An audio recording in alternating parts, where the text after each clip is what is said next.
Dios les bendiga. Bueno, primeramente quiero darle gracias a todos por las oraciones que han levantado por Clarita. El lunes fue intervenida, le hicieron una prótesis de rodilla, bueno, más bien de rodilla izquierda, estoy señalando mal la pierna, de rodilla izquierda. Y gracias a Dios ahorita está en la recuperación, está con sus terapias. Gracias a todos por sus oraciones. Ella les manda muchos saludos y también gracias porque ha recibido muchos mensajes preguntando por su salud. Gracias también ahorita que toda la iglesia pudo orar por ella. Y yo creo que más o menos un mes va a estar ausente de la congregación hasta que ya se vaya recuperando en su movilidad completa. Y bueno, hoy quiero presentarles, pues es toda una figura, porque el doctor Adolfo Reutemann fue director, porque ya está jubilado, director del Santuario del Libro, en el Museo de Israel en la ciudad de Jerusalén. ¿Cuántos de ustedes llegaron a visitar ese santuario? A ver si lo recuerdan, todos los que han viajado a Israel. ¿Cuántos han ido a Israel? ¿Cuántos han ido a Israel? Hay poquitos de los que han ido ahí arriba. ¿Recuerdan el Santuario del Libro? Para que ahí tienen una imagen, una fotografía. ¿Cuántos recuerdan haber estado ahí? Bueno, el doctor Reutemann es un hombre privilegiado porque él tuvo en sus manos los rollos del Mar Muerto y él era el curador de los rollos del Mar Muerto. Y antes de presentarlo, quiero presentarles algunos libros que él escribió. Por ejemplo, Los judíos en la antigüedad. Si tú quieres conocer más de la historia del pueblo judío, aparte de lo que dice la Biblia, y quieres conocer un poco más acerca de su forma de ser, su historia, su cultura. Otro muy interesante, Del tabernáculo al templo, sobre el espacio sagrado en el judaísmo antiguo. Este templo que también se mira en el Museo de Jerusalén y que es una maqueta impresionante, y que es el mismo edificio del que nos relata el Evangelio de Mateo, Marcos, Lucas y Juan, que el Señor Jesús visitó. Así que tú puedes aprender más de este libro. Otro que se llama Biblia, Exégesis y Religión, del doctor Reutemann, la lectura crítico-histórica del judaísmo. Y este de los manuscritos del Mar Muerto, algo que le ha venido a dar certeza de que la Biblia que tú y yo leemos realmente concuerda con aquellos manuscritos de la antigüedad que han sido encontrando. Pero la joya de la corona es Curator, el legado de Adolfo Reutemann, como curador de los libros del Mar Muerto, y él escribió aquí sus memorias. Un libro de inspiración, un libro muy hermoso, un libro que si tú amas la palabra, seguramente la vas a querer ver desde otra perspectiva, a través de los rollos del Mar Muerto, y este libro es extraordinario. Así que todo este material hoy tenemos la bendición de tenerlo aquí con nosotros. Nos platicaba más temprano el doctor Reutemann, gracias a que se jubiló, aunque podía haber extendido su contrato con el museo por unos años más, pero él decidió jubilarse para tener libertad de poder dar conferencias y andar visitando diferentes lugares del mundo. Hoy está en México como profesor invitado del Colegio de México y de la Universidad Hebraica, y hoy tenemos la bendición de tenerlo con nosotros. Es que yo le voy a pedir al doctor Adolfo Reutemann que venga hasta este lugar y darle la bienvenida y darle las gracias que aceptó venir con nosotros. Muchas gracias. Todo un personaje. ¿Qué les parece si nos ponemos de pie y lo bendecimos? ¿Nos permites orar por ti, mi querido doctor Adolfo?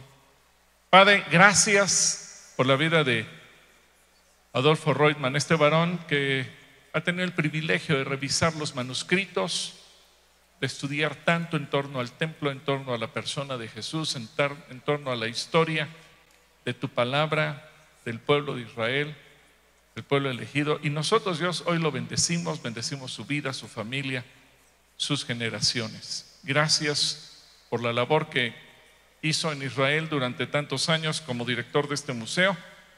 pero ahora lo que está haciendo alrededor del mundo a través de las conferencias que está impartiendo. Que sea siempre tu salud, tu shalom en su vida. Y te lo pedimos, Señor, en tu nombre precioso. Amén. Amén. Tome su lugar, por favor. Gracias. Esta es tu casa. Gracias. Muchísimas gracias. Buen día a todos ustedes. Y como acostumbramos a saludar en Israel, Shalom. Para mí es un verdadero privilegio estar aquí con ustedes en esta mañana. Nunca había estado por esta parte del Estado de México para compartir esta mañana con ustedes el tema que propuse sobre Jesús y el templo. Cuando estaba viajando desde la Roma, en donde estoy viviendo, en la Ciudad de México, dije, ¿cuál es el verdadero desafío de estar aquí con ustedes? Uno pensaría que el desafío más obvio es que como israelí, como judío, estar aquí con tantos hermanos cristianos. Pero después llegué a la conclusión que el mayor desafío aquí es llegar como argentino.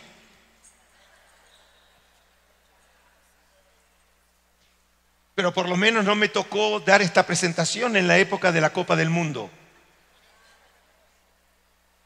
Y ahora en serio.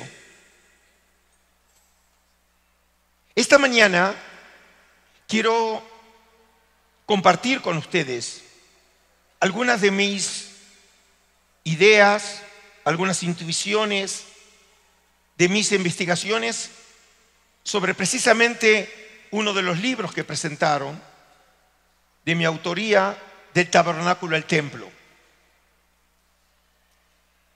Cuando yo entré al santuario del libro hace más de 30 años y empecé a profundizar en los rollos del Mar Muerto, en la comunidad de Qumrán, sabía que el templo había jugado un papel fundamental en el origen de ese movimiento. Y durante años, en mi cátedra, enseñaba sobre el templo a partir de la Biblia hebrea, del Nuevo Testamento, de la literatura apócrifa, de la arqueología y obviamente los rollos del Mar Muerto, para poder entender esa institución tan central en Israel. En la mañana de hoy, obviamente, por el tiempo que tengo, trataré solo de iluminar algunos aspectos que tienen que ver con la figura de Jesús, pero en un contexto que es el judaísmo del Segundo Templo, o lo que se conoce también como el período intertestamentario, la época posbíblica del pueblo de Israel. Entonces, vamos a comenzar ahora con la presentación. Y en esta primera parte, para colocar a Jesús en un contexto histórico determinado, quiero presentar el templo de Herodes el Grande. En una época en que el templo es considerado el ombligo del mundo. Obviamente no los conozco personalmente y no sé cuántos se ubican ustedes en la geografía de Israel. En la imagen que ustedes están viendo, ven una línea entrecortada con puntos. Ese es el perímetro de la actual ciudad vieja de Jerusalén.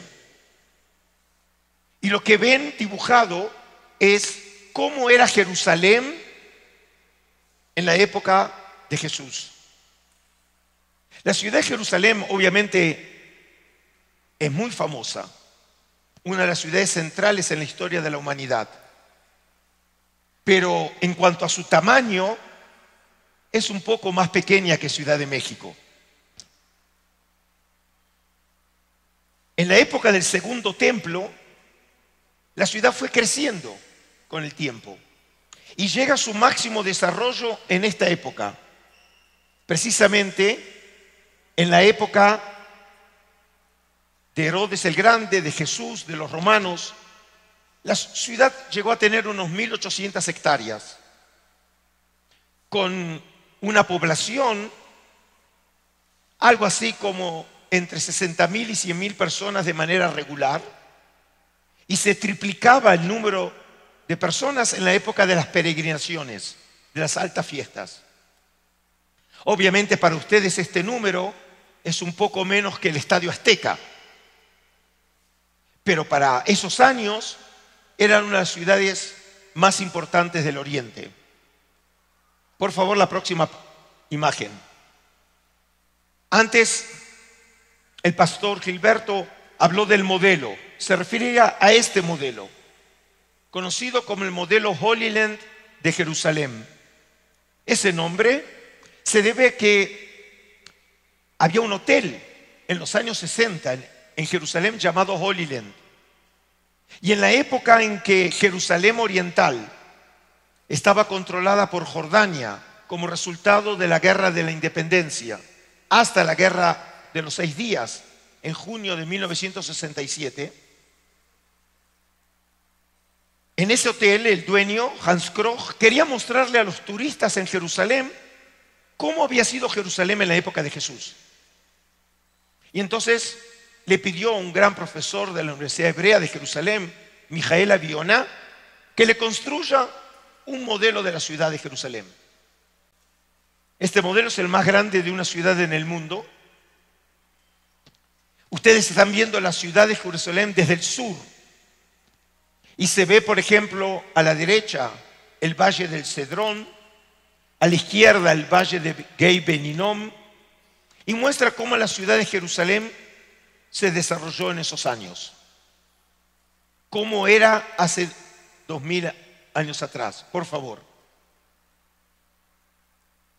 Ahora, si hablamos específicamente del templo de Jerusalén, tenemos que hablar de lo que se conoce el monte del templo. Ese monte que ustedes ven en la imagen superior izquierda, paradójicamente es el tercer centro más importante del Islam en el mundo. Después de Meca y Medina en Arabia Saudita, el tercer lugar está acá, porque en el monte del templo no hay restos del templo antiguo, sino de edificios musulmanes. En el centro del edificio de ese monte ven una cúpula dorada, ¿la ven?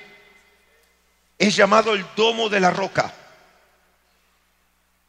Y luego hay un edificio con una cúpula plateada. Esa es la mezquita del Aqsa.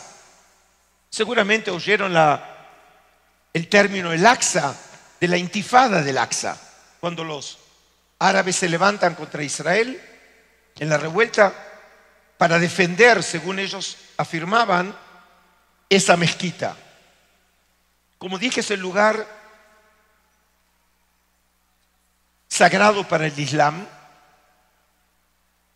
Y la paradoja es que ese lugar, controlado hoy por decisión de Israel por el mundo musulmán, bajo la responsabilidad de Jordania, es donde hace 2000 años atrás estaba el templo de Jerusalén en la época de Herodes el Grande.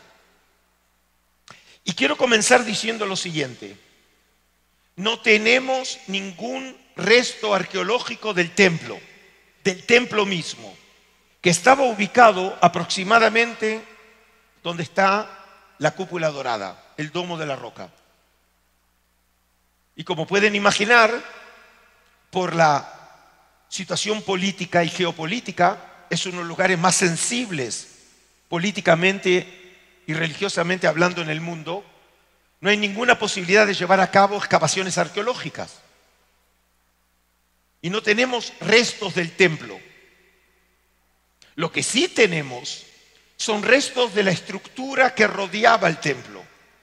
Por ejemplo, las murallas, que les voy a mostrar ahora. Eso sí, eso es de la época antigua. Entonces, por favor, ¿cómo era el templo hace 2000 años? Bueno, aquí tienen una representación de ese templo. Los ingenieros de Herodes, obviamente romanos, construyeron uno de los edificios más estupendos del mundo antiguo. Un poco para que se hagan idea, toda la estructura que ustedes ven, que comprendía los edificios, tiene cerca de 144.000 metros cuadrados. Es 2 veces más grande que el Foro Romano, 5 veces más grande que la Acrópolis en Atenas con el Partenón. Literalmente tuvieron que aplanar la montaña con tecnología de hace 2000 años para poder construir esta estructura. Pero por la realidad topográfica del lugar, como ven, no es ni un cuadrado ni un rectángulo, sino un trapecio. Por eso cada muro tiene otra longitud.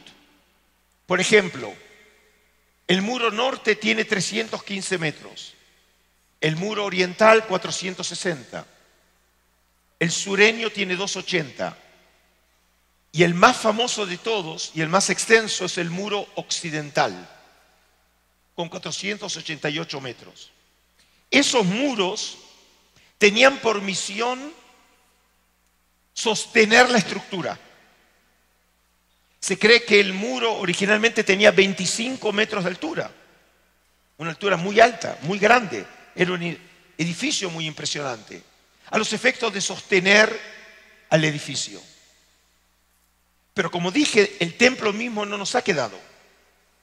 Pero la tradición recuerda que este edificio era muy impresionante. Por favor, en la tradición judía, en el Talmud de Babilonia, dice en el Tratado de Baba Batra: aquel que no haya visto el templo de Herodes, nunca ha visto ningún otro edificio tan hermoso en su vida. Sabemos que judíos y no judíos venían de todo el mundo antiguo para ver el edificio. Pero como dije, no tenemos restos del templo mismo, pero sí nos quedaron testimonio de partes del edificio de hace 2000 años. Por ejemplo, sin duda el lugar más famoso del mundo para los judíos es el Muro de los Lamentos, que como ven en la imagen es una parte de ese muro de casi 500 metros.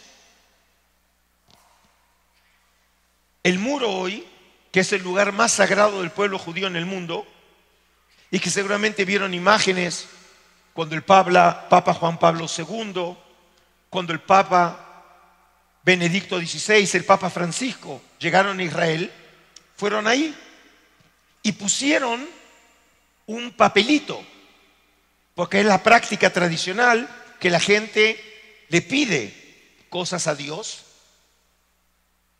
y ponen un papelito. Y sobre esta acción quiero contarles un chiste, pero que tiene mucho de verdad. Un día el gran rabino de Israel viaja a Roma para encontrarse con el Papa. Y obviamente hablan sobre Dios. Y en un momento el gran rabino le dice al Papa: Su eminencia, ¿cómo me gustaría preguntarle a Dios algo ahora que estamos discutiendo? El Papa dice: no hay problema. Ve el teléfono rojo, en línea directa con Dios. ¡Wow! Pero le dice el Papa: las llamadas son $10,000 el minuto. ¡Wow! Es un presupuesto, ¿no? Piensa el gran rabino y dice, bueno, vale la pena si es para hablar con Dios. Entonces empieza a hablar, 1 hora se le fue hablando con Dios. Firma el cheque y luego le dice al Papa, lo invito a Jerusalén a que me visite. Pasa 1 año y el Papa viene a Jerusalén y obviamente va a lo del gran rabino. Otra vez comienzan a discutir y ahora el Papa le dice, ¿cómo me gustaría hablar con Dios? Le dice, no hay ningún problema, ve el teléfono azul en línea directa con Dios. Y le dice, ¿y cuánto cuesta el minuto? No, dice, es llamada local.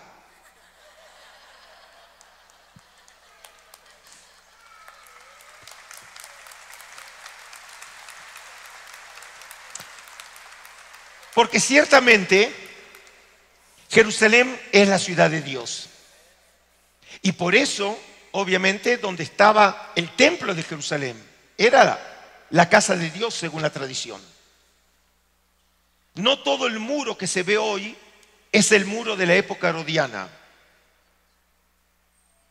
Pero, volver hacia atrás, pero lo que se ve en la parte inferior del muro, e incluso se puede descender hoy por túneles, en donde ustedes pueden ver el muro sobre la roca madre de la montaña.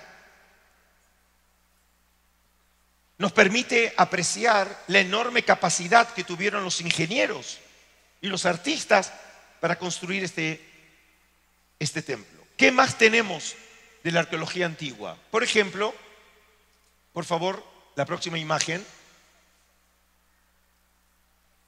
Lo que se conoce como el arco de Robinson. Robinson fue uno de los primeros visitantes americanos a la tierra de Israel, fines del siglo XIX, comienzo del siglo XX. Y lo que ustedes ven en la imagen inferior es lo que se ve hoy. Pero los arqueólogos llegaron a la conclusión que era la base de un puente, que ustedes lo ven en la reconstrucción, en la imagen superior, que era una entrada VIP para aquellos que tenían que entrar al templo. ¿Y cómo entraba el pueblo al templo? Bueno, en la próxima imagen tenemos, por favor, las escalinatas por la entrada sur, que son las escalinatas originales. Cuando nosotros ahora leamos en un pasaje que Jesús subió al templo, ¿por dónde subió? No por un elevador, por escaleras. Esas son las escaleras originales de hace 2000 años. Y si fuera posible entrar a la estructura hoy musulmana, todavía existen los túneles originales por los cuales las personas entraban para subir al templo. Imagínense como si fuera un gran teatro o si fuera un estadio, ¿no?, de fútbol. Es decir, la gente entra por túneles para poder llegar al estadio mismo. Por favor, la próxima imagen. Ahora, en recientes excavaciones arqueológicas, hoy es posible subir las escaleras originales por las cuales subían los peregrinos a Jerusalén, hasta el templo. Como el mismo Jesús, cuando llegó a Jerusalén, ¿cómo subió a Jerusalén? La próxima imagen. Estas son las escaleras originales que permitía a la gente subir desde la piscina de Siloé. ¿Se acuerdan el milagro que tenemos en el Evangelio de Juan? Hoy sabemos dónde está esa piscina. No fue excavada, solamente parcialmente. Y la gente subía precisamente para poder llegar al área del templo. Por favor, la próxima imagen. Ahora eso. Ahora un segundo. Siempre la pregunta es, por favor, un segundo, detenerlo. La pregunta es, ¿qué experiencia tenía un peregrino cuando llegaba a Jerusalén? ¿Qué vivencia podía tener? Bueno, solamente lo podríamos saber si nosotros viajáramos por el túnel del tiempo, ¿no? Pero hoy, gracias a la tecnología, a partir de la información histórica, de la información arqueológica y por medio de la tecnología virtual, podemos nosotros reconstruir esa experiencia de los peregrinos, incluyendo la de Jesús mismo. ¿Qué era lo que veía cuando subió a Jerusalén? Y ahora les voy a mostrar esta imagen desarrollada en California con el asesoramiento de la Autoridad de Antigüedades de Israel. Imagínense ahora lo que van a ver en la imagen, lo que Jesús vio hace 2000 años cuando subía a Jerusalén viniendo de Nazaret. Por favor.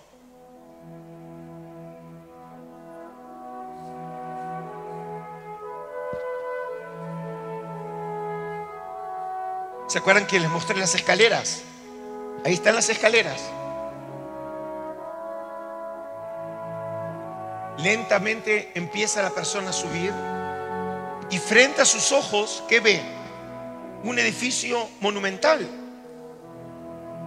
Él venía de la Galilea. Por lo tanto, como cualquier otra persona, se sintió impresionado por la altura, las dimensiones de este edificio. Pueden ver ahí el arco de Robinson reconstruido. Ahora van a ver que la imagen empieza a subir. Muestra a la gente, ahí estaban las tiendas. Hay restos arqueológicos de las tiendas donde se vendían, por ejemplo, animales para sacrificio. Y ven que la imagen sube. Hoy sabemos que en esa esquina acostumbraba a pararse un sacerdote que a la entrada y a la salida del Shabbat tocaba una trompeta anunciando precisamente eso, que entraba y salía el Shabbat. Aquí ven las escaleras, la entrada VIP. Y ahora van a ver que la cámara se mueve hacia las escalinatas del sur, que antes les mostré, que las conocemos hoy, las originales, que permite a los peregrinos que venían de todo el mundo judío para entrar al templo. Ahí estaban las entradas conocidas como las puertas de Juldá, el nombre de la profetisa Juldá. Y lo que van a ver son unos túneles que hoy están y existen debajo de la mezquita del Aqsa. Existen esos túneles, pero están tapiados.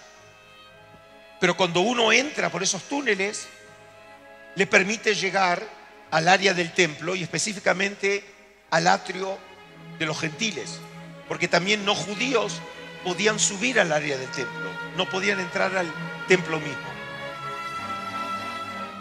Ahora van a ver, imagínense otra vez a Jesús viniendo de la Galilea y tiene que pasar por estos lugares, porque así se entraba al templo. Y siempre uno dice que uno sube a Jerusalén, porque obviamente el templo estaba sobre la montaña. El monte tradicionalmente llamado como el monte Moriah. Y entonces, ahora van a ver que las escaleras, ven, empieza uno a subir.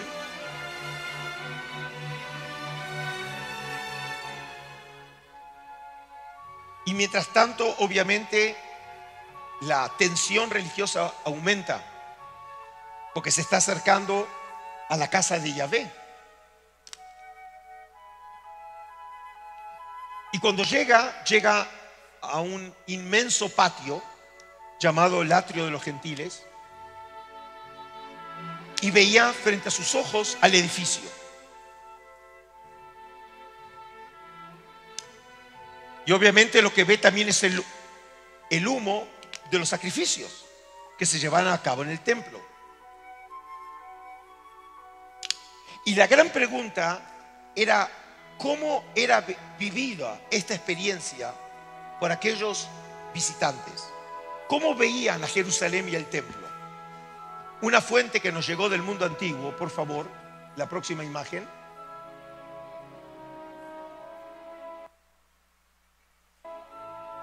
La próxima imagen, por favor.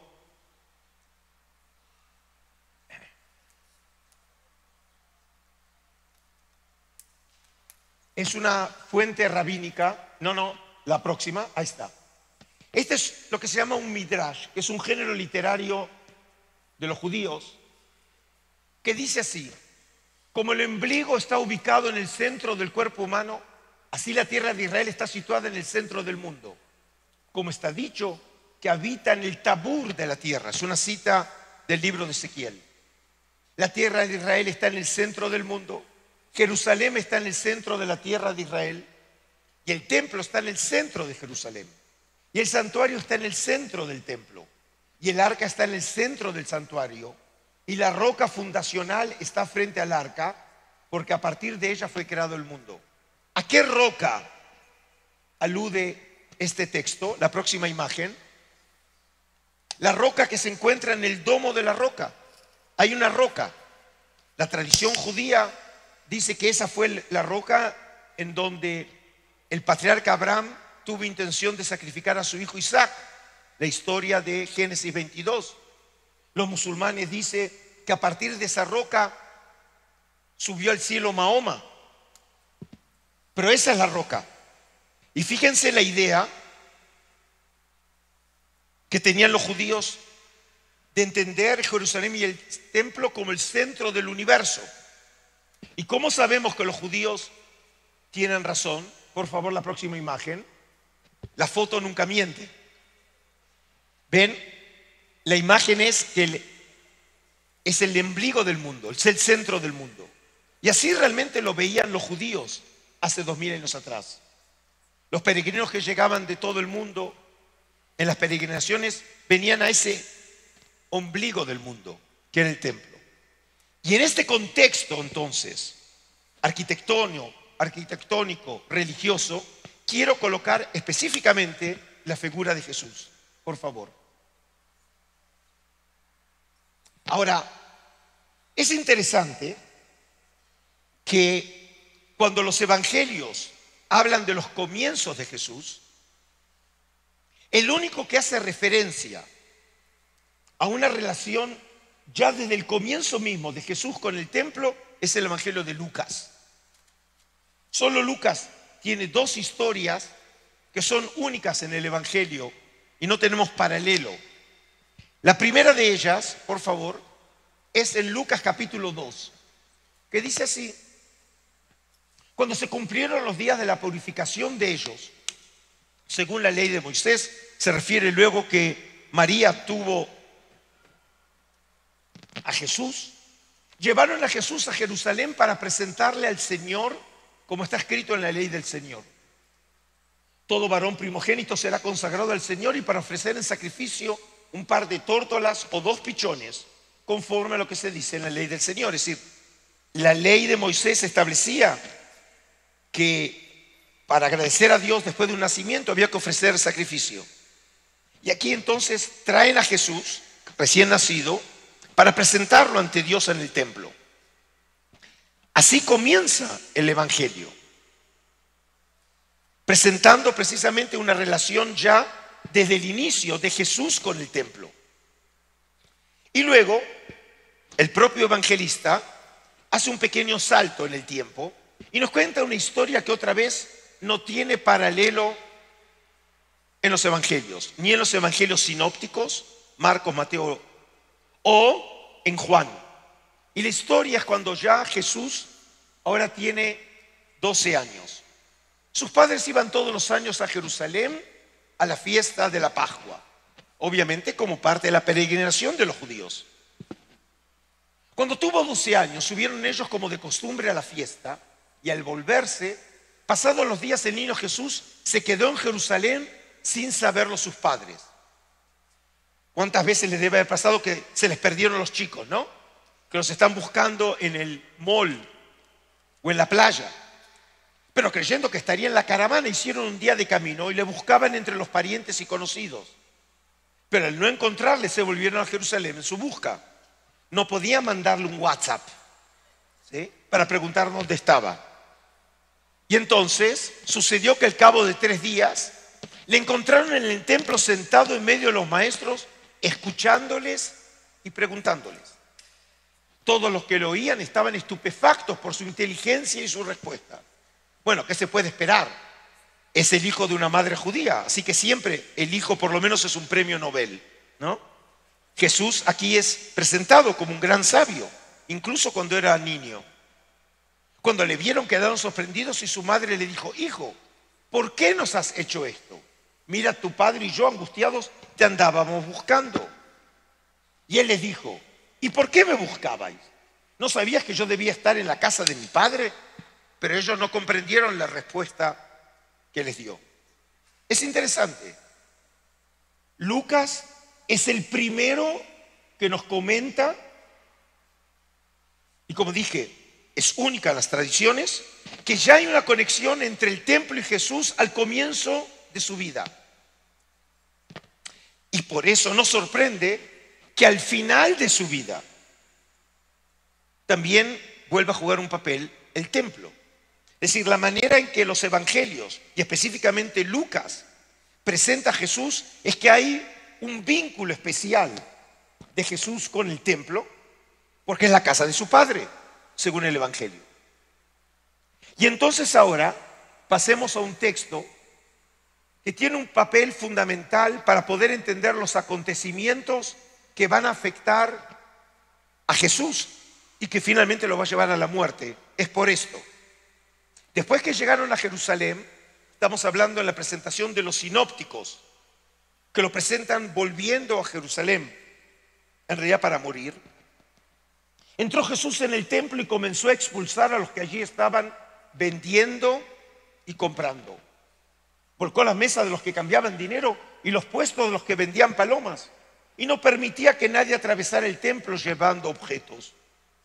Se puso a enseñar diciendo: las Escrituras dicen, mi casa será casa de adoración para todas las naciones. Pero vosotros la habéis convertido en una cueva de ladrones.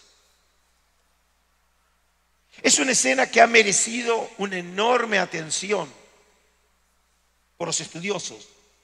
¿Cómo entender la acción de Jesús? ¿Qué sentido probablemente simbólico tenía esa actitud de Jesús? ¿Qué quiso decir o qué quiso enseñar por medio de su acción al dar vuelta a las mesas?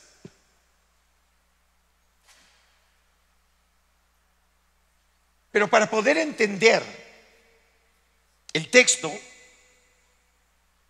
los evangelios aluden aquí en Marcos a dos textos bíblicos que es importante tenerlos en mente para entender qué se esconde detrás de esa escena. Una es Isaías 56, versículos 6 y 7. El libro de Isaías, que por cierto, y esto es importante recordar, entre los rollos del Mar Muerto es el libro profético más popular. 21 copias del libro de Isaías se encontraron entre los rollos del Mar Muerto, y solo una de esas copias es el único libro bíblico de la Biblia hebrea completo en el mundo, que está en la colección que yo dirigí hasta hace un año, el rollo de Isaías manuscrito A, con una extensión de 7 metros 34 centímetros. A veces alguien me preguntó: ¿y cuánto vale ese manuscrito? Bueno, con ese manuscrito puedo comprar la Ciudad de México. Es decir, obviamente no tiene valor. Es una versión prácticamente completa, con los 66 capítulos de la versión tradicional o masorética, en el mismo orden que lo conocemos. Y como dije, el original lo tenemos en el Museo de Israel, sin duda el mayor tesoro espiritual que tiene el pueblo judío en el mundo. Y entonces en Isaías 56 dice, en un texto en donde el profeta, y aquí tengo que hacer una alusión porque obviamente no puedo engañarlos desde mi posición de investigador, el libro de Isaías, desde el punto de vista de los estudios bíblicos, más que un libro es una antología que preservó realmente oráculos del profeta Isaías, que vivió hace 2800 años, en la época de los asirios. Pero los biblistas afirman que a partir del capítulo 40 de Isaías, que nosotros seguimos llamándolo Isaías, no es el profeta que conocemos en los primeros capítulos, sino es un profeta probablemente anónimo, que vivió unos 200 años después, en la época exílica, posexílica, algo así como el siglo VI. Y por eso, como no lo conocemos, no sabemos su identidad, se acostumbra a llamarlo en los estudios bíblicos el Deutero Isaías o el segundo Isaías, que sin duda formaba parte de una escuela inspirada por el profeta Isaías, pero no es el profeta Isaías mismo, pero es un profeta que hoy aparece bajo el nombre de Isaías, pero que vivió en una época más tardía. Y en esa época tardía tenemos un fenómeno que identificamos en las fuentes y que en mi libro Los judíos de la antigüedad hablo, en donde los no judíos, los no israelitas, se interesan por Israel. Como es también el caso de ustedes, que no son ustedes judíos de nacimiento, pero se sienten afectados, interesados por Israel. Y este profeta anónimo de hace 2500 años les dice a esas personas lo siguiente: en cuanto a los extranjeros adheridos a Yahvé para su ministerio, para amar el nombre de Yahvé y para ser sus siervos. Es decir, cuando habla de estos extranjeros que se acercan a Israel, un fenómeno que empezamos a encontrar en las fuentes a partir de la época persa del siglo VI, nos muestra que estos extranjeros pueden servir a Yahvé, pueden amar a Yahvé, cosa que en la antigua tradición de Israel era un privilegio solamente de Israel. Por ejemplo, como el Deuteronomio, que habla del amor a Dios por parte de Israel, pero es un privilegio de Israel como pueblo elegido. Aquí este profeta dice que no es solo privilegio de Israel, sino también de aquellos no israelitas que se acercan a Israel. Y sigue: a todo aquel que guarda el sábado sin profanarle, y a los que mantienen firmes en mi alianza, yo les traeré a mi monte santo y les alegraré en mi casa de oración. Sus holocaustos y sacrificios serán gratos sobre mi altar, porque mi casa será llamada casa de oración para todos los pueblos. Como ven, son las palabras que el Evangelio de Marcos se lo atribuye a Jesús. Jesús saluda este texto. ¿Y qué quería decir este texto en el contexto de Marcos 11? Jesús viene de la Galilea y llega a la casa de Yahvé esperando que sea una casa de oración, un lugar en donde prime el espíritu de Yahvé. ¿Pero qué vio Jesús cuando llegó al templo? Que era realmente un Walmart, donde venden, donde compran, donde cambian dinero.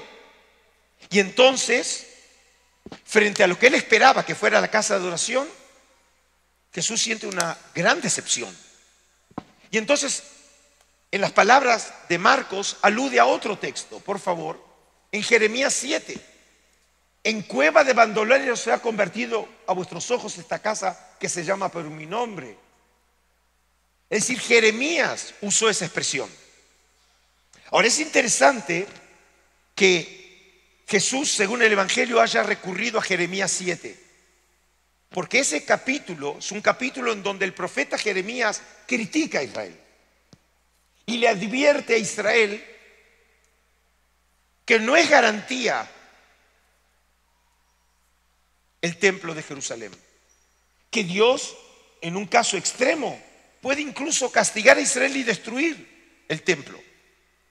En el pasado, Dios había salvado el templo, por ejemplo, cuando los asirios invadieron Israel, y en el año 701 las tropas asirias se van de la tierra de Israel sin conquistar Jerusalén. Obviamente el texto bíblico lo ve como un milagro de Yahvé. Y eso le dio a los israelitas una confianza ciega en que Dios siempre protegería su casa. Y el profeta Jeremías dice: no, eso no es cierto. Eso solamente siempre bajo la condición que ustedes compran la ley, que ayuden a los necesitados, que hagan justicia, que ayuden a los huérfanos, a las viudas. No es una garantía que el templo siempre Dios los va a proteger. Es bajo condición que ustedes cumplan su voluntad. Y el profeta dice en ese pasaje, si ustedes no me creen, fíjense lo que pasó en Shiloh, donde había estado ahí el tabernáculo, y finalmente también Shiloh fue destruido. Significa que ya pasó en el pasado, el profeta dice, y puede pasar. Y obviamente pasó en el año 586, antes de nuestra era. Los babilonios destruyen Jerusalén. Y no es casualidad que Jesús haya recurrido a ese texto, porque en otro pasaje de Marcos, por favor, la próxima, fíjense esta escena. Al salir Jesús del templo, uno de sus discípulos le dijo, Maestro, mira qué piedras y qué edificios. ¿Se acuerdan lo que vimos? Vimos los restos de ese templo magnífico. Y obviamente cualquier persona normal, frente a ese tamaño edificio, queda estupefacto. Y el alumno le dice a Jesús, miren las piedras. Jesús le contestó, ¿ves esos grandes edificios? Pues no va a quedar de ellos piedra sobre piedra, todo será destruido. Es decir, el Jesús de la historia, como lo llamamos en círculos académicos, es un Jesús que se encuentra enormemente decepcionado de lo que pasa en Jerusalén. Jesús no rechaza el templo como templo, porque es una institución central en Israel, que es la continuación de la institución del tabernáculo, que lo tenemos en las ordenanzas bíblicas, en el libro de Éxodo. Jesús está decepcionado de los sacerdotes, que han transformado la casa de Dios en una casa de ladrones. Y por eso el tema de la destrucción del templo aparece en el mensaje de Jesús. Algunos podrían decir, antes de ese texto, por favor, algunos podrían decir que por ahí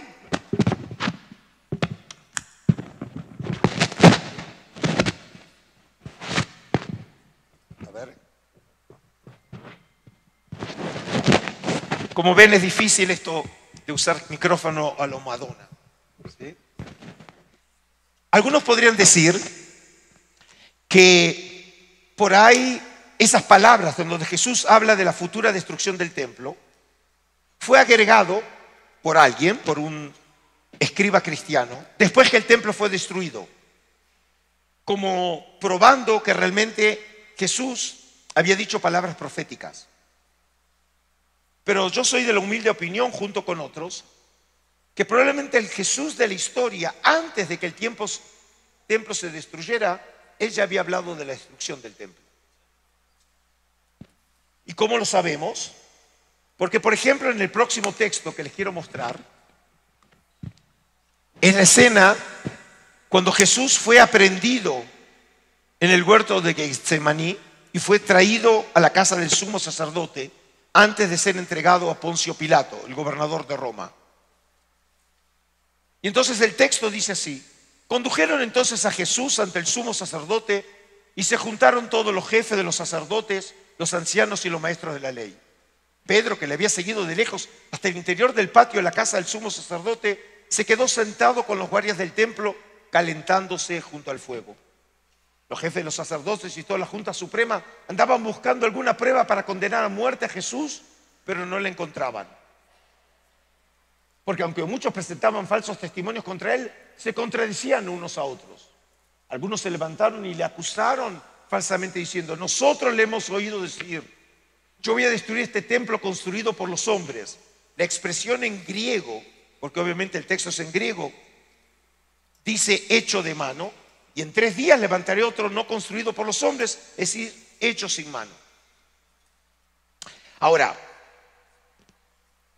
la gran pregunta es si realmente Jesús dijo estas palabras. ¿Cuándo las dijo? El texto no dice nada. Es más, lo llama como si fuera un texto, un testimonio falso. Pero en realidad podemos suponer que esas palabras de Jesús, hablando de la destrucción del templo, fue precisamente como parte de la escena que vimos que dio vuelta a la mesa a los cambistas. Es decir, los evangelios sinópticos nos contaron una parte de la historia, pero no toda la historia. ¿Y cómo lo sabemos? Por otro evangelio, que es el evangelio de Juan. Y aquí tengo que hacer una salvedad. Juan cuenta la historia, pero en una cronología incorrecta. En este caso, con toda probabilidad, la versión de los sinópticos, Marcos, Mateo y Lucas, es la correcta. Toda esta escena sucedió al final de la historia de Jesús, no al comienzo del ministerio, como lo tiene Juan.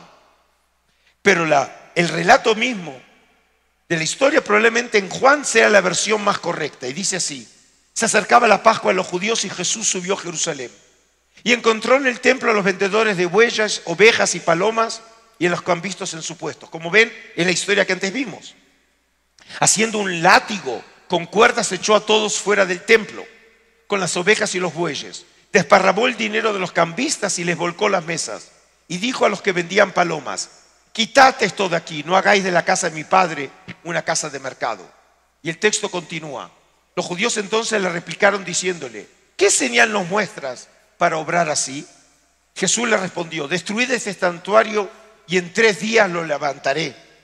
Y los judíos le contestaron: 46 años se han tardado en construir este santuario y tú lo vas a levantar en 3 días. Y entonces el evangelista escribe, como si fuera entre paréntesis, pero él hablaba del santuario de su cuerpo. No, esta no es un seminario de especialistas para entrar en detalles. Lo que puedo decir muy sintéticamente es que probablemente el Jesús de la historia, cuando decía que él va a destruir el templo, no se refería que él lo va a hacer.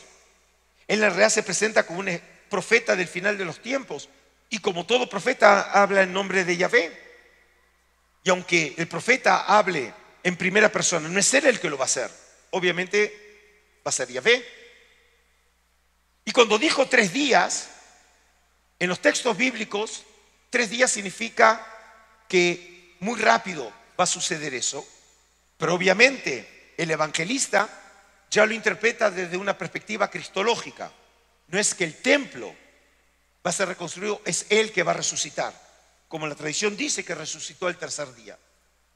Pero más allá de todo ello, es muy probable que Juan haya preservado básicamente el evento como sucedió. No solamente Jesús dio vuelta a la mesa, sino en realidad fue una acción dramática con la que quiso mostrar que todo este orden que ven en el templo va a sufrir un cambio fundamental. Porque este templo está condenado a ser destruido, porque ya no sirve como la verdadera casa de Yahvé, la casa de oración. Ahora, nosotros, los estudiosos, no nos basta con que simplemente lo digan los evangelios. Obviamente no quiero molestar y ofender a nadie, pero la lectura que hace un piadoso lo hace desde la fe. Y el hecho de que lo digan los evangelios es suficiente para aceptar la historia como tal. Nosotros, los historiadores, vemos los textos como testimonios históricos que tienen que ser evaluados con una perspectiva histórica, como hacemos con cualquier documento, también en el caso de los evangelios. Y entonces, para entender hasta dónde estos textos reflejan a ese Jesús de la historia, quiero mostrarles otro texto. Un texto que llamamos de la literatura apócrifa judía.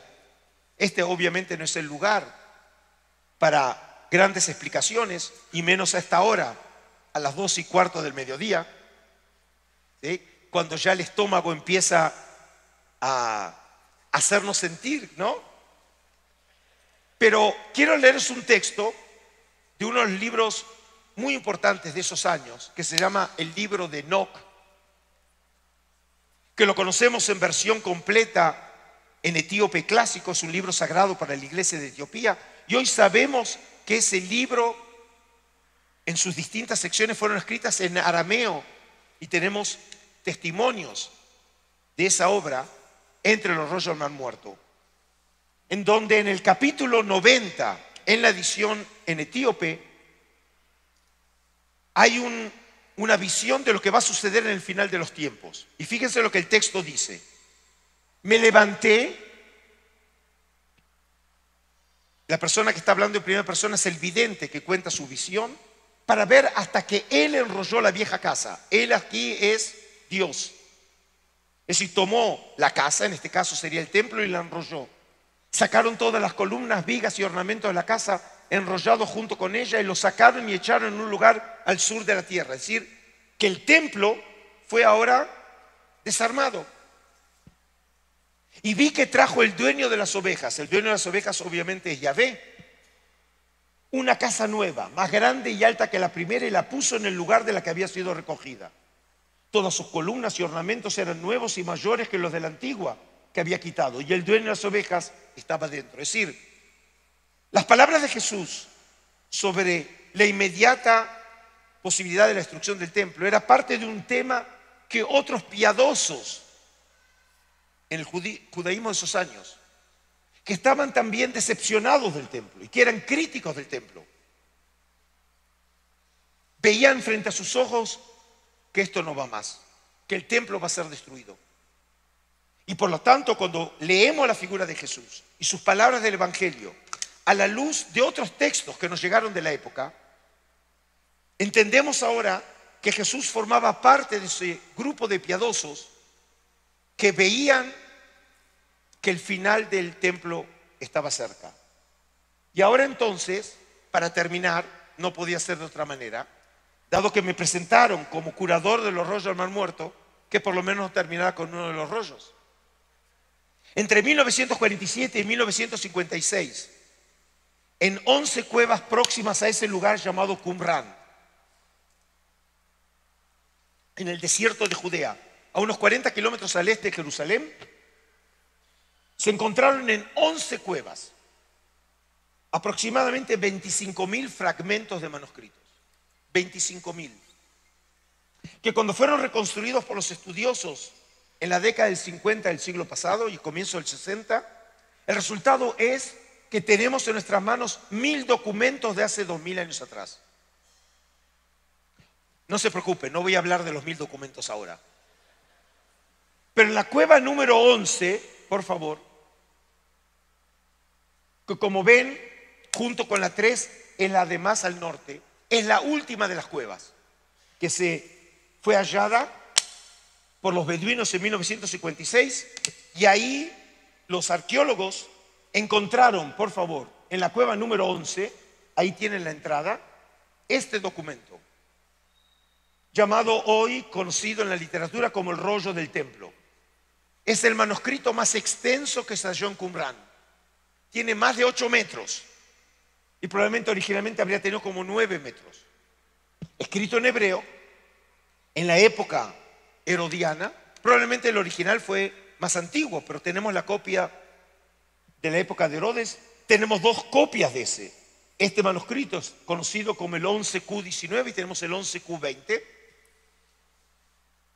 Y en la columna 29 aparece Yahvé mismo hablando en primera persona, como si estuviera hablando probablemente con Moisés, a pesar que en el texto Moisés no aparece mencionado. Y fíjese lo que dice, por favor. Dice Yahvé, según el rollo del templo: ellos serán para mí un pueblo, y yo seré para ellos por siempre, y los estableceré para siempre jamás. Santificaré mi templo con mi gloria, pues haré morar sobre él mi gloria hasta el día de la creación, cuando cree mi templo, estableciéndolo para mí por siempre, según la alianza que hice con Jacob en Betel. Ven aquí, Dios dice que él va a crear su templo. Era lo que yo decía. Probablemente cuando Jesús decía que iba a destruir y que lo iba a construir, no era él. Él hablaba en nombre de Yahvé.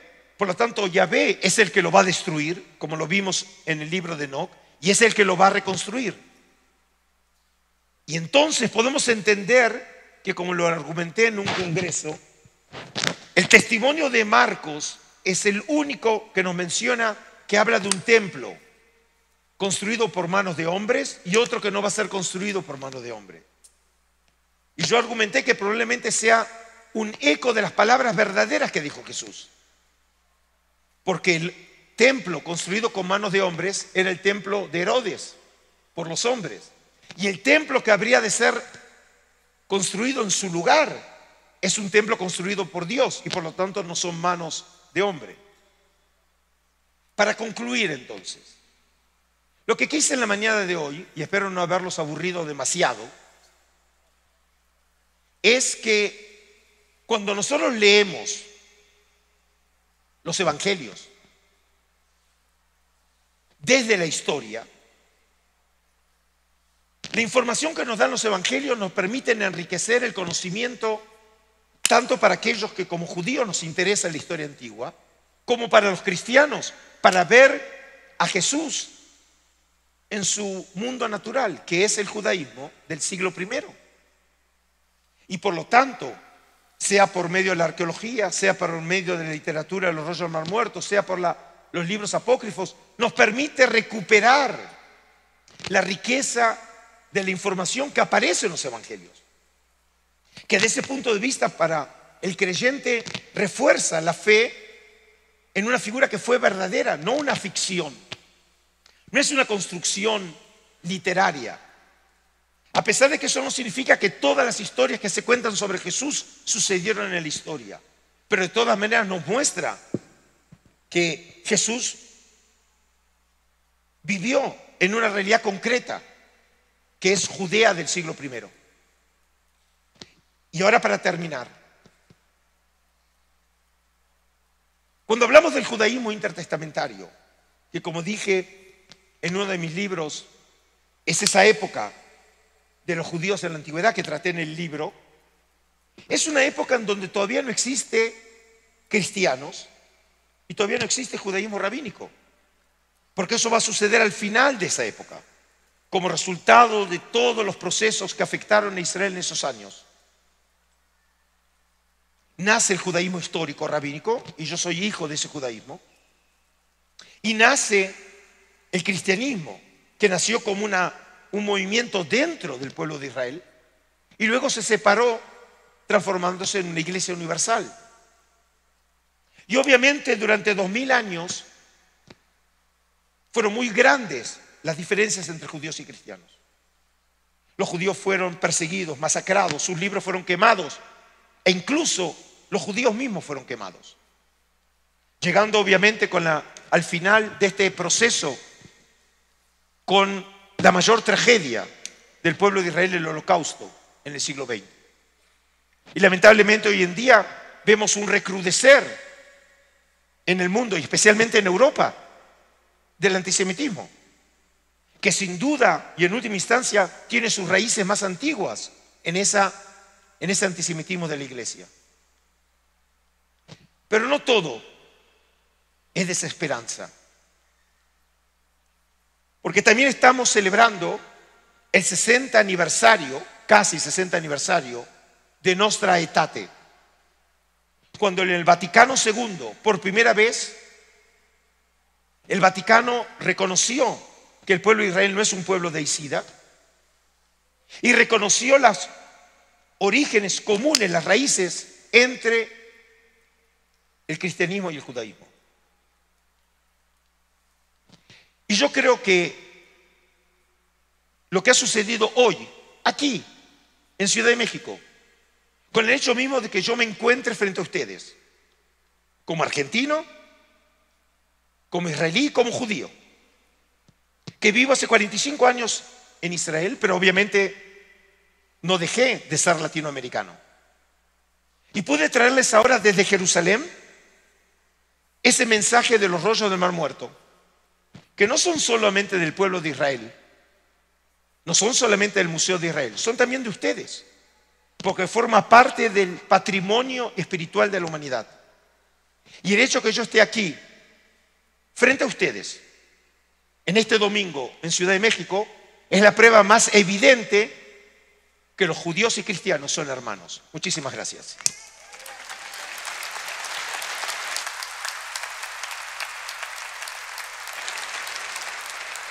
Muchas gracias, doctor.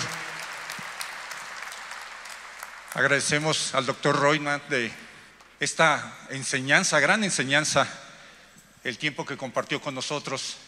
Y quiero rescatar, doctor, 2 o 3 versículos con respecto a la exposición del doctor Reutemann.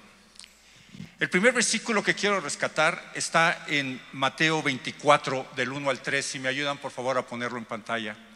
Dice la Escritura: cuando Jesús salió del templo y se iba, se acercaron sus discípulos para mostrarle los edificios del templo. Respondiendo él les dijo: ¿veis todo esto? De cierto os digo que no quedará piedra sobre piedra que no sea derribada. Versículo 3. Y estando él sentado en el monte de los olivos, los discípulos se le acercaron aparte diciendo: dinos cuándo serán estas cosas y qué señal habrá de tu venida y del fin del siglo. ¿Qué quiere decir esto, mis hermanos? Que para el Maestro Jesucristo el templo era importante, pero sobre todo lo que sucedía dentro del templo. ¿Qué sucedía dentro del templo? El templo era llamado casa de oración. Para el Maestro Jesucristo, la oración era la esencia, el porqué, la razón de ser de ese templo. Y en el siguiente versículo, que quiero que me ayuden, por favor, está en Juan capítulo 2, versículos del 13 al 22. Dice: estaba cerca la Pascua de los judíos y subió Jesús a Jerusalén. Y halló en el templo a los que vendían bueyes, ovejas y palomas, y a los cambistas allí sentados. Y haciendo un azote de cuerdas, echó fuera del templo a todos, las ovejas y los bueyes, y esparció las monedas de los cambistas y volcó las mesas. Y dijo a los que vendían palomas: quitad de aquí esto y no hagáis de la casa de mi padre casa de mercado. Entonces se acordaron sus discípulos que está escrito: el celo de tu casa me consume. Y los judíos respondieron y le dijeron: ¿qué señal nos muestras ya que haces esto? Respondió Jesús y les dijo: destruid este templo y en 3 días lo levantaré. Esto ofendió a los judíos, mi hermano. ¿Y qué les respondió? Por favor, si me ayudan con la siguiente. Y dijeron ellos: en 46 años fue edificado este templo, ¿y tú en 3 días lo levantarás? Mas él hablaba del templo de su cuerpo. Por tanto, cuando resucitó de entre los muertos, sus discípulos se acordaron que había dicho esto y creyeron la Escritura y la palabra que Jesús había hecho. Número 1, Maestro Jesucristo reconocía el templo. Número 2, el Maestro Jesucristo reconocía que la importancia del templo era la oración. Pero número 3, hermano, y lo más importante, para el Maestro Jesucristo la importancia es que tú y yo lo tengamos en un templo. La importancia es que el Maestro Jesucristo viva en ti y en mí, preparando un corazón para ello. Y después de esta enseñanza, yo quiero preguntarte, sobre todo a los que vienen por primera ocasión: ¿quisieras que tu corazón fuera el templo del Maestro Jesucristo? Si tú vienes por primera ocasión, yo te quiero invitar a que levantes tu mano. Quiero que tú sepas que el Maestro Jesucristo no vive en un templo de piedra. El Maestro Jesucristo vive en nuestros corazones. Pero no todos hemos tenido esa oportunidad. Hasta el momento en que lo recibimos, hasta el momento en que lo invitamos, hasta el momento en que tú le dices: ven, Señor Jesucristo, a mi vida. Si tú vienes por primera ocasión, yo te quiero invitar a que levantes tu mano. En la parte de arriba. Yo sé que a veces nos da pena. Yo sé que a veces a mí me pasó cuando llegué por primera ocasión y dijeron: ¿qué va a pasar? ¿Me van a ver? Pero quiero decirte algo: la gran mayoría de los que estamos aquí sentados en algún momento hicimos y tomamos esa decisión. Si tú vienes por primera ocasión a este lugar, yo quiero invitarte a que recibas al Señor Jesucristo en tu corazón y puedas empezar a gozar de una vida cristiana, una vida de entendimiento de la palabra.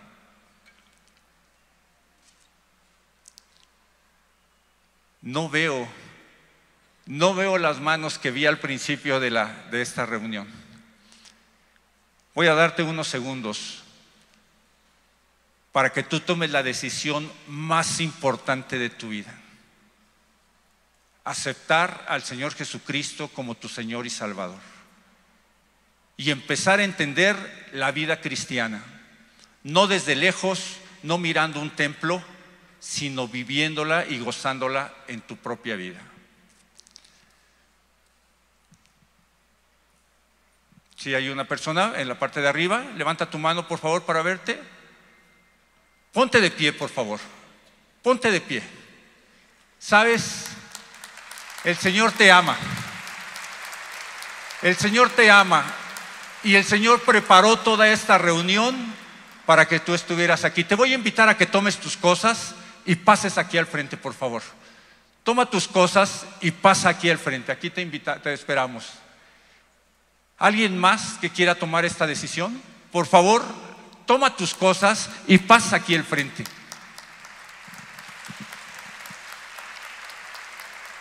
Si tú estás alrededor de alguna de las personas que vienen por primera ocasión, anímale.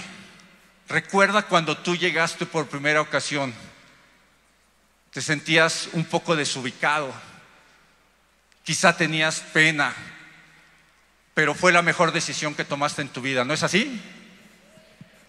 Pues si reconoces a alguna persona que haya levantado su mano, invítale, anímale. Como iglesia para eso estamos, es parte de nuestra labor. Anímale.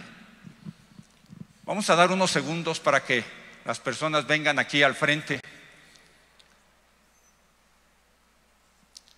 y puedan tomar la decisión más importante como tú y yo la tomamos en algún momento.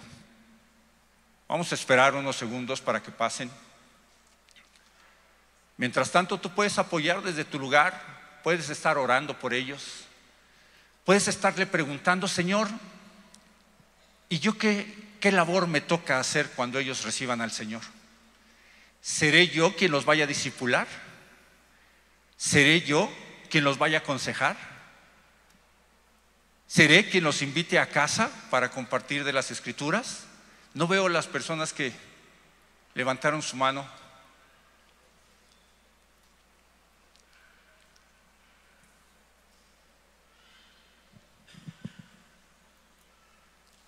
¿Van a venir aquí al frente ustedes?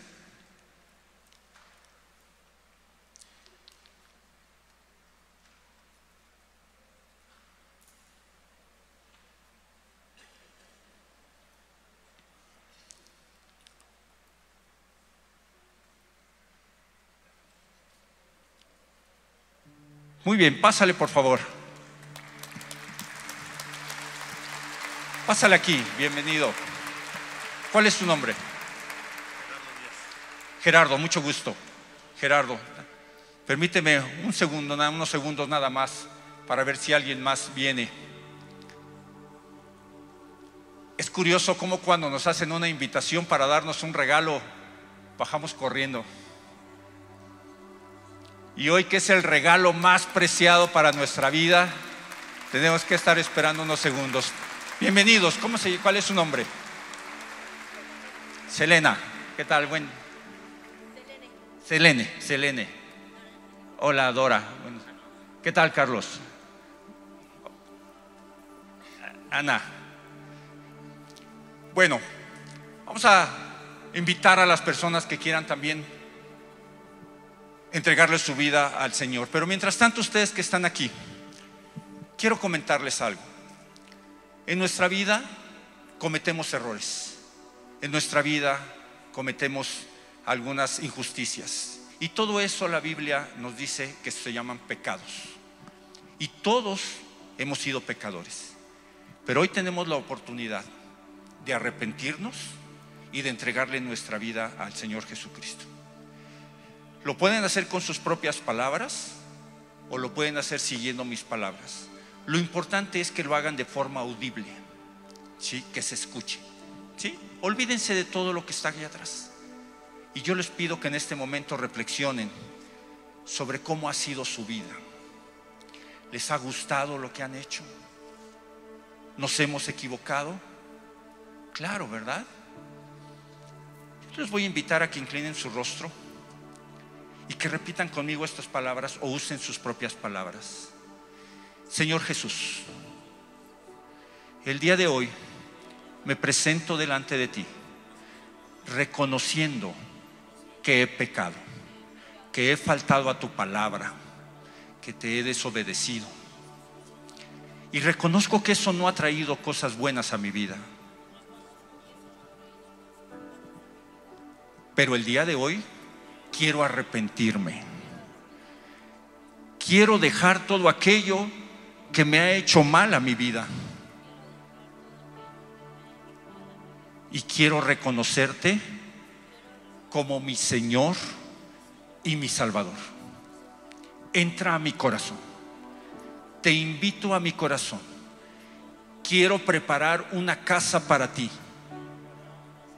para que tú habites cómodamente y te quedes conmigo todos los días de mi vida.